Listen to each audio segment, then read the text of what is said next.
요즘에 우리가 교과의 주제가 뭐죠? 요즘에 마태복음이죠. 마태복음. 그래서 오늘은 오래간만에 마태복음 교차 구조 하나를 더 나가도록 하겠습니다. 마태복음은 1장에서 몇 장까지 있을까요? 마태복음은 28장까지 있습니다.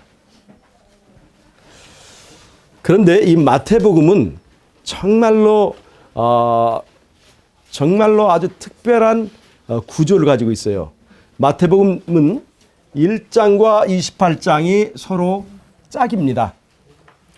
1장과 28장이 서로 짝이에요. 왜 짝인가 보십시다. 마태복음 1장에서는 예수님이 성령으로 태어나십니다. 태어나셔요. 마태복음 28장에서는 예수님께서 성령으로 부활하십니다. 부활. 태어남과 부활. 같은 의미가 있어요, 없어요? 예수님이 마구간에서 태어나는 것이 마태복음 1장에 있다면 마태복음 28장은 예수님께서 무덤에서 부활하십니다. 그래서 내용이 그렇게 짝이 맞습니다. 마태복음 1장에서는 예수님께서 목수의 아들로 태어나십니다. 그런데 마태복음 28장에는 예수님께서 왕의 영광으로 부활하십니다. 그래서 이렇게 그 내용이 관련이 있습니다. 또 마태복음 2장과 마태복음 27장이 짝이 됩니다. 마태복음 2장에서는요, 헤롯이 예수님을 죽이려고 합니다. 마태복음 27장에서는 빌라도가 예수님을 죽이려고 합니다. 헤롯이 예수님을 죽이려고 했지만 죽였습니까? 못 죽였습니까? 죽일 수 있었습니까? 없었습니까? 못 죽였어요. 빌라도가 예수님을 죽이려고 했지만 죽였어요? 못 죽였어요? 결국은 부활하셨으니까 죽이지 못했습니다. 마태복음 2장에서는요,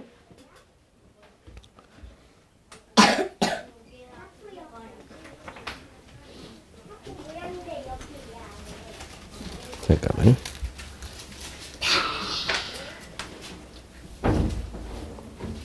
자, 마태복음 2장에서는 박사들이 가져온 황금과 유향과 몰약에 대한 이야기가 있습니다. 그런데 마태복음 2장에서는 그리스도의 장례 얘기가 나와요. 장례. 황금과 유향과 몰약이 마태복음 2장에 나온 것이라면 마태복음 2장에는 마태복음 27장에는 예수님의 장례가 나와요. 거기서 장례를 드리기 위해서 여자들이 유향과 몰약을 가지고 갔던 그런 얘기가 나오죠.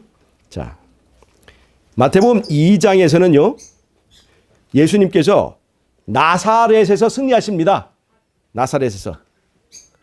근데 마태복음 27장에서는 예수님께서 무덤에서 승리하십니다. 예, 짝이 되죠.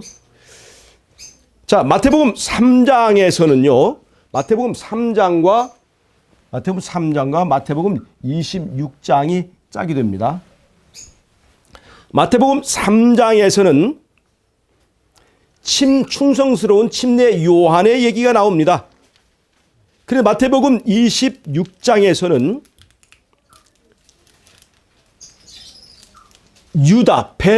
예수님을 배신하는 유다 얘기 나오고 또 예수님을 부인하는 베드로 얘기 나옵니다. 그래서 유다와 베드로 얘기가 마태복음 3장에 있는 침례 요한의 얘기와 아주 대조적인 그 관계로서 연결이 되어 있습니다. 그런데 재미있는 얘기는요, 여러분, 침례 요한이 어떻게 죽게 되었죠? 뭐가 잘렸죠? 목이 잘렸습니다. 여러분, 유다가 어떻게 죽게 되었죠? 목매달아 죽었어요. 그래서 전부 다 목 때문에 죽습니다. 재미있는 얘기죠. 마태복음 4장과 마태복음 25장이 짝이 됩니다. 순교하고 자살이. 네. 그렇지. 네. 하나는 순교고 하나는 자살이에요. 그런 것들이 어떤 것은 비슷해서 짝이 되고 어떤 것은 정반대의 의미가 있어서 짝이 되는 그런 의미적 관련성이 있습니다. 마태복음 4장에서는 그리스도의 세 가지 시험이 나옵니다. 마태복음 4장에서는. 그런데 마태복음 25장에서는 그리스도의 심판에 관한 세 가지 비유가 나옵니다. 마태복음 4장에서는 예수님이 당하시는 세 가지 시험이 있고 마태복음 25장에는 그리스도의 심판에 관한 세 가지 비유가 나와요. 근데 이것이 관련성이 있어요. 관련이 있어요. 그래서 성경을 이렇게 우리가 볼 때 이런 관련성을 가지고 이렇게 보게 되면 그 의미가 입체적으로 드러나게 돼요. 제가 이것을 자세히 설명하지 않는 것은 이것은 이미 다 강의를 저희가 했기 때문에 지나가는 것입니다. 마태복음 5장, 6장, 7장에는 마태복음 5장, 6장, 7장에는 산상설교가 있어요. 마태복음 24장에는 감람산 설교가 있습니다. 이것이 짝입니다. 마태복음 5장, 6장, 7장에는 산상설교가 있고 마태복음 24장에는 감람산 설교가 있어요. 근데 이게 짝입니다. 자, 이 둘이 어떻게 짝인가 보세요. 산상설교의 끝부분에 예수님이 뭘 강조하시냐면 거짓 선지자를 강조하십니다. 그러니까 열매가 없는 나무, 나무로 사람을 그 나무가 열매가 없는 나무, 열매로 그 사람을 판단하라고 하는, 그래서 불법을 기적을 행하고 무슨 짓을 다 했다고 하지만 불법을 행하는 자를 다 떠나가라고 하는 거짓 선지자를 삼가라고 하는 얘기가 이 산상설교의 끝부분에 나와요. 근데 여러분, 감람산 설교의 처음이 무엇을 시작한 줄 아십니까? 이 세상에 뭐가 많이 등장할 것이다? 거짓 선지자가 많이 등장할 것이다. 그래서 그러면서 마태복음 24장이 시작됩니다. 거짓 선지자 이야기로 끝난 산상설교, 그 다음에 거짓 선지자 이야기로 시작된 감람산 설교가 이렇게 이어지는데, 이건 참 재미있는 얘기가 있어요. 자, 잘 보세요. 예.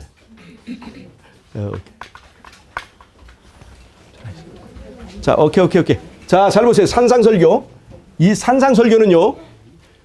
산상설교는 뭐냐면 율법을 재해석한 것이에요. 율법을 재해석한 거예요. 그렇죠? 그런데 율법은 어디에 있냐면 모세오경에 있어요.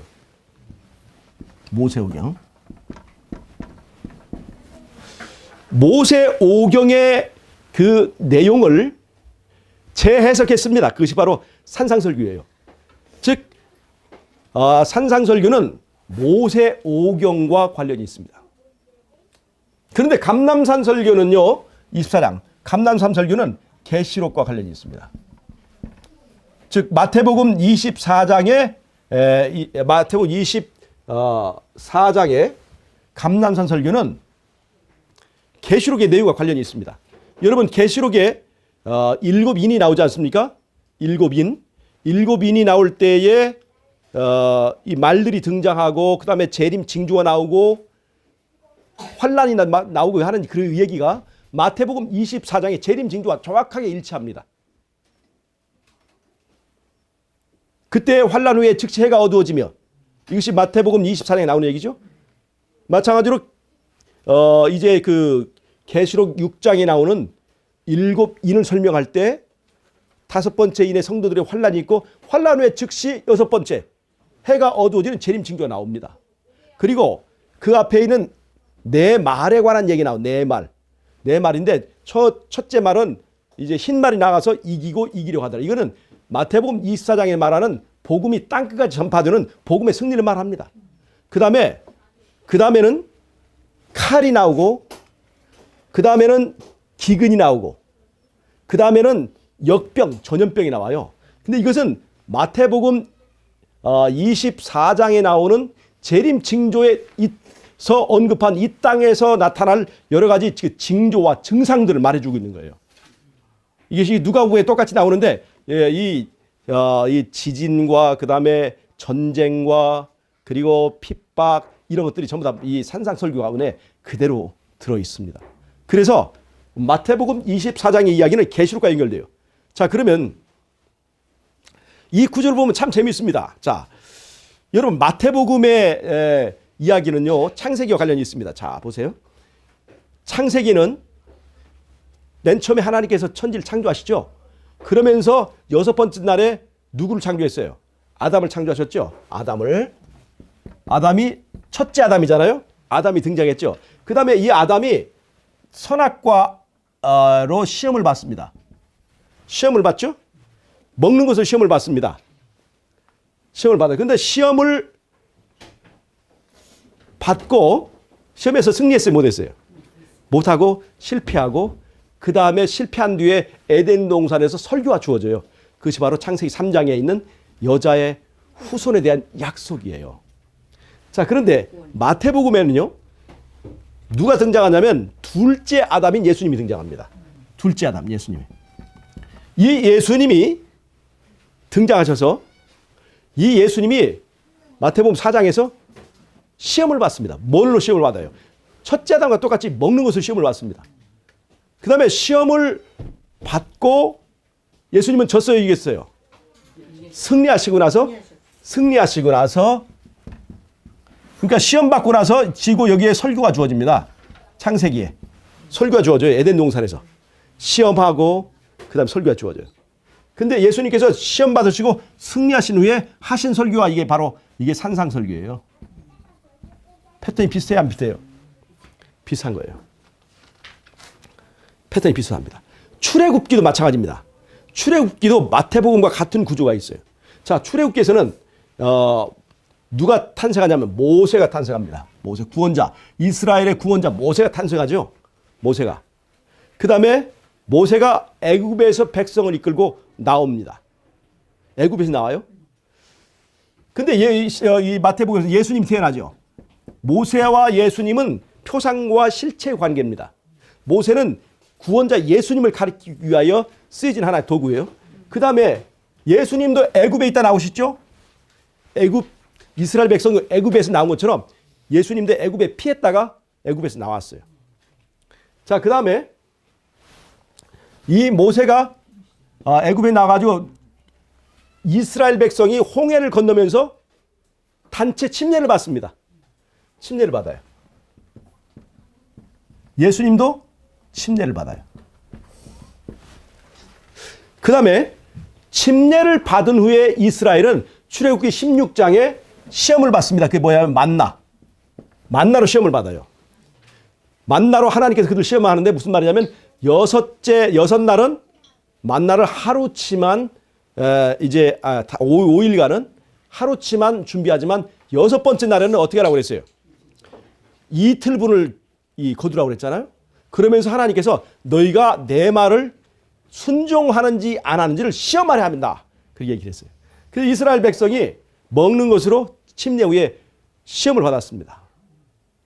자, 그 다음에 예수님도 침례 받은 후에 광야에서 시험을 받으셨습니다. 뭘로요? 먹는 것으로. 떡을 만들어 먹으라고 시험을 받았습니다. 이 시험을 받고 나서 이스라엘 백성이 만나 사건 후에 뭐냐면 십계명을 받습니다. 즉 율법을 받아요. 말씀을 받습니다. 말씀을 받아요. 예수님이 시험 받고 승리하신 후에 주신 설교가 바로 이게 산상설교라는 겁니다. 자, 그러니까 예수님의 산상설교는 구약 모세오경의 패턴과 관련이 있습니까? 없습니까? 관련이 있죠. 즉 산상설교의 의미를 구약의 출애굽 또 창세기 사건과 연결시켜서 율법을 재해석한 그 의미를 이해해야만 이 산상설교를 올바르게 이해할 수 있습니다. 자, 여러분, 예수님은 율법을 폐한다 하셨습니까? 율법의 레벨을 올리셨습니까? 그 레벨을 올리셨다는 것이 어떻게 나왔어요? 너희가 살인하지 않았다고 자신만만하지만 그러나 속으로 형제를 미워하면 이미 살인한 자다 그랬어요. 이건 율법을 폐한 것입니까? 율법의 수준을 더 높인 것입니까? 여러분, 예수님께서는 마태복음 5장 17절에서부터 율법의 1.1획도 다 폐하지 않고 더 이루라고 말씀하셨죠. 즉 이 산상설교라는 것이 모세 오경에 대한 재해석이라고 볼 때에 예수님께서 이 땅에 율법을 폐하라고 하신 것이 아니라 다 이루고 1.1획도 폐하지 않는다는 것을 분명히 산상설교에서 설명했다는 것을 우리가 볼 수가 있습니다. 예수님은 십자가에서 율법을 폐하지 않으셨습니다. 그러니까 이 산상설교를 이렇게 창세기와 출애굽기와의 그 관련을 가지고 이해를 하게 될 때 더 확실하게 이해를 할 수 있는 것을 제가 말씀드리는 겁니다. 이 마태복음에 그런 구조가 있어요. 감람산 설교와 산상설교와 감람산 설교가 연결됐다고 그랬죠. 산상설교는 구약의 첫 부분인 모세오경, 구약의 요약이죠. 썸머리, 구약을 압축한 것이 모세오경이니까 구약을 압축한 모세오경과 연결되어 있습니다. 그 다음에 신약의 종결이 뭐냐면 그게 계시록이에요. 신약의 집대성이에요. 그게 계시록에는 신약의 모든 사상이 거기 다 집중되어 있고 압축되어 있습니다. 그 신약의 마무리인 이 계시록은 바로 이제 산상설교와 짝이 되는 마태복음 24장의 감람산 설교에 연결이 되어 있습니다. 그러니까 이 마태복음에는 구약의 모세오경의 이야기가 산상설교에 연결되어 있고 그 산상설교는 감람산 설교와 연결되어 있으면서 또 감람산 설교가 뭐가 연결됐어요? 신약의 마무리인 계시록과 연결되면서 이런 오묘한 연결이 이 연결을 도대체 누가 했을까요? 모세가 했을까요? 아니면 마태가 했을까요? 아니면 계시록을 기록한 요한이 했겠냐 이 말입니다. 누가 이렇게 했겠냐 이 말입니다.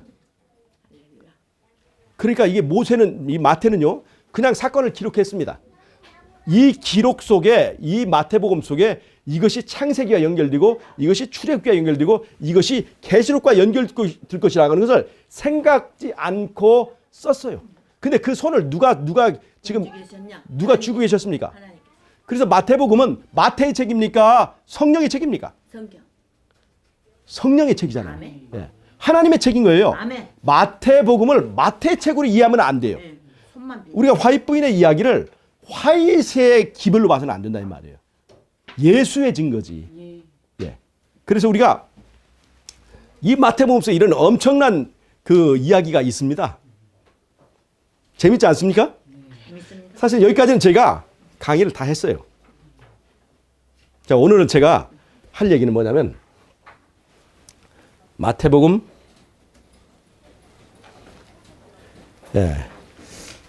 이제 개론 설명하는데 이렇게 오래 걸렸으니까 이제 본론을 하면 얼마나 이제 시간이 걸릴까 생각하고 걱정하시는 분이 있을지도 몰라서 그렇게 시간 많이 안 걸리고 종료를 하겠습니다. 마태복음 8장과 잘 보세요. 마태복음 8장과 마태복음 21, 22, 23장 21, 22, 23장 이게 한 덩어리인데 이게 짝입니다. 네. 제가 이 교차 구조를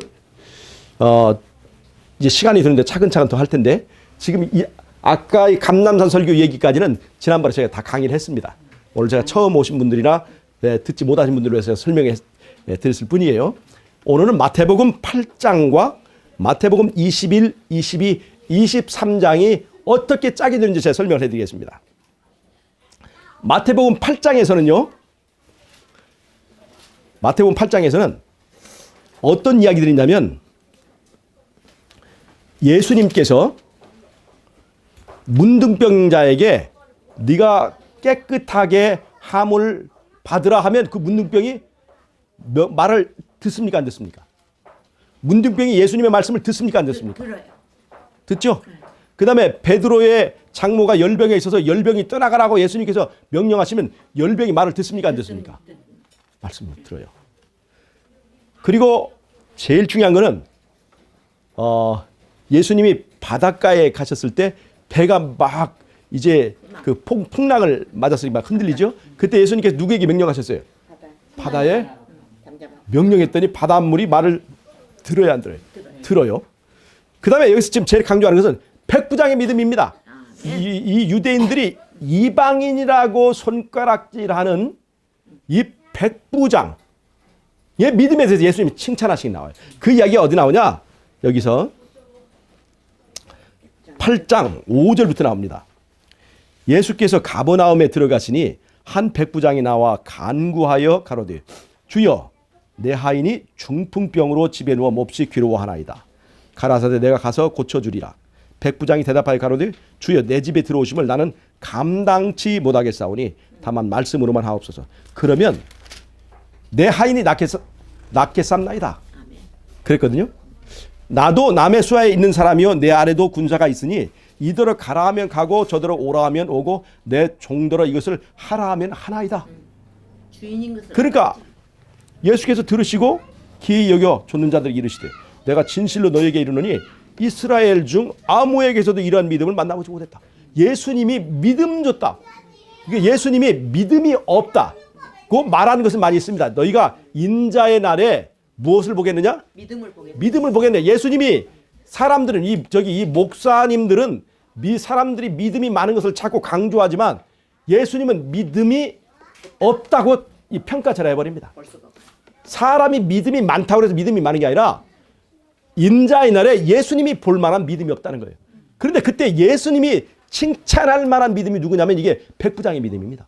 근데 이 백부장의 믿음이 뭐냐면 예수님을 뭘로 인정하는 거예요? 왕으로 인정하는 거예요.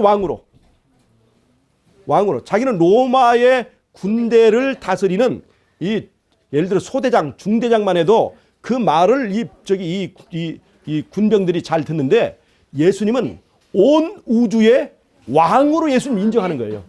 그러니까 이 유대인들도 믿지 않는 이 믿음을 이방인인 백부장이 지금 이해하고 있는 거예요. 잘 보세요. 이 백부장이 성경을 유대인보다 더 잘 알았을까요? 몰랐어요. 다 자기는 지금 군인이기 때문에 군인으로서 그 말씀의 위력을 이해하고 있는 거예요. 자기의 직업을 통해서 지금 누구를 이해하고 있는 거예요? 왕을 이해하고 있는 예수님을 이해하고 있는 거예요.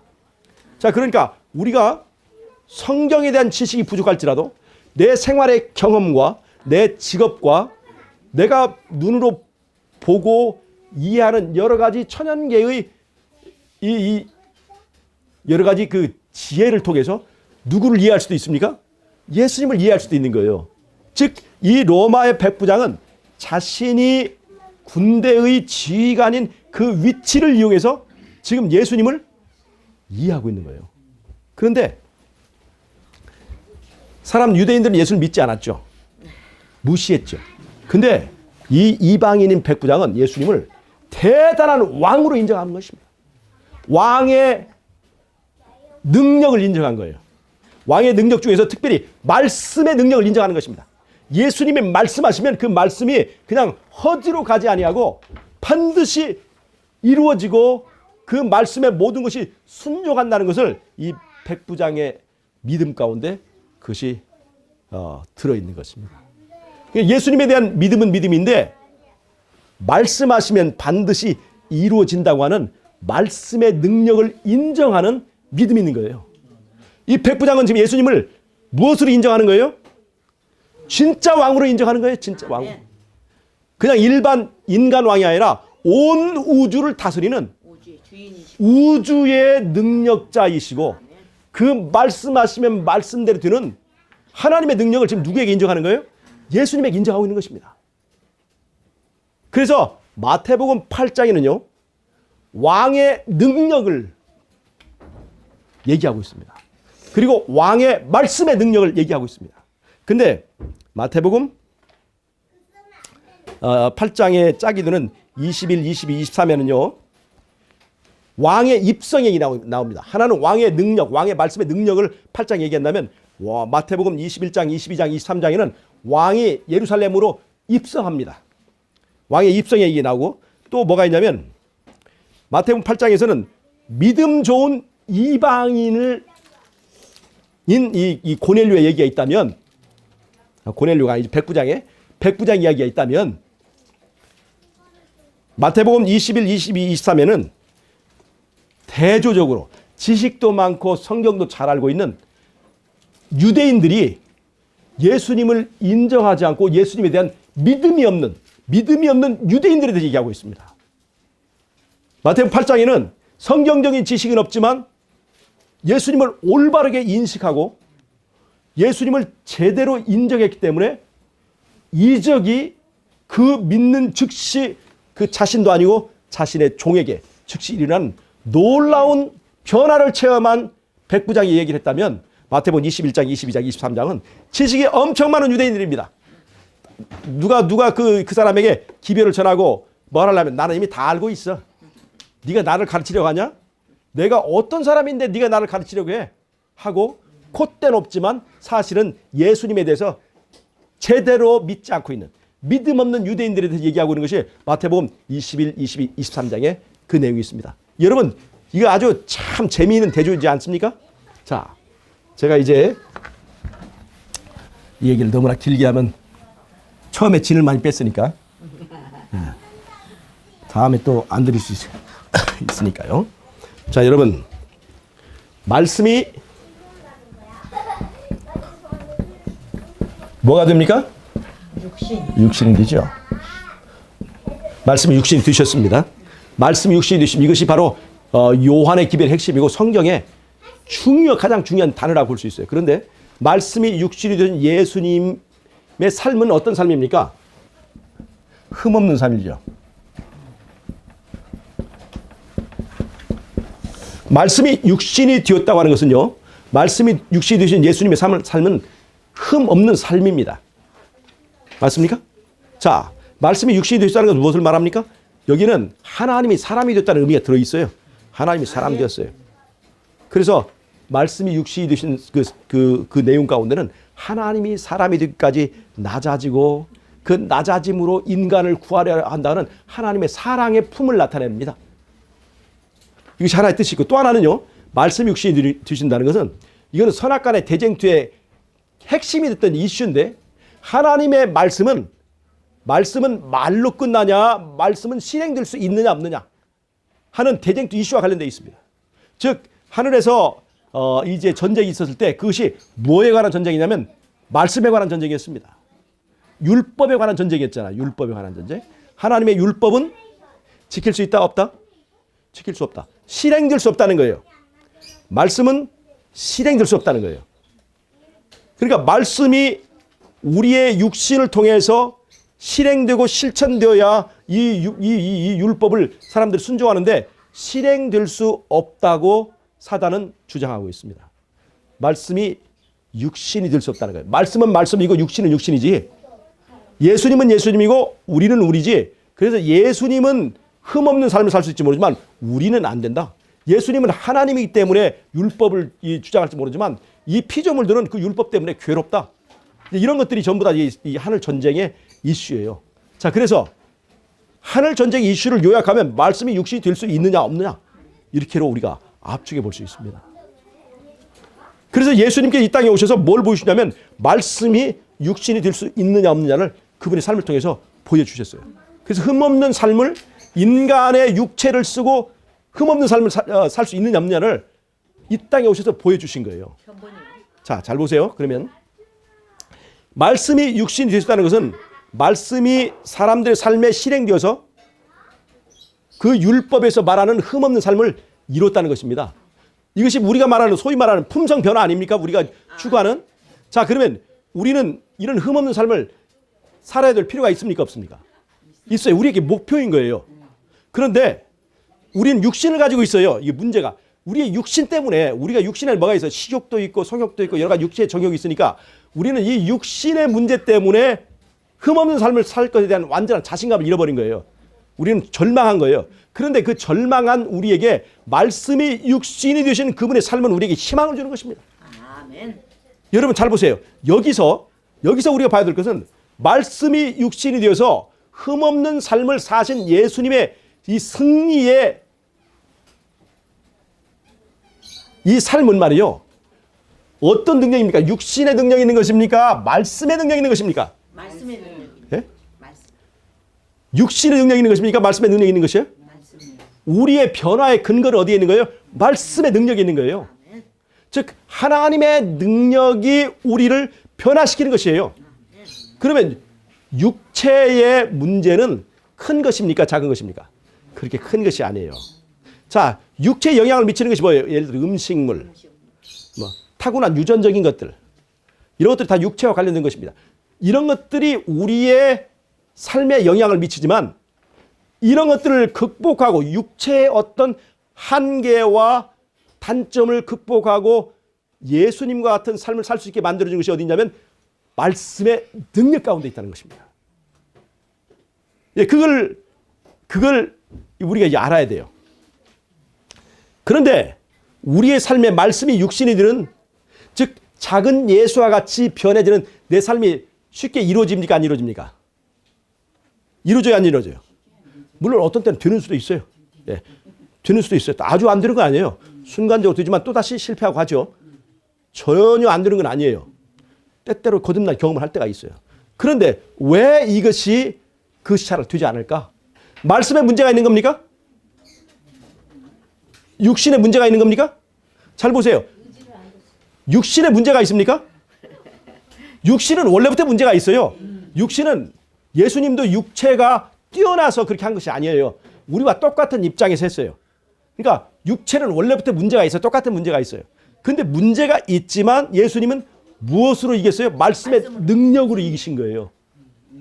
말씀의 능력으로.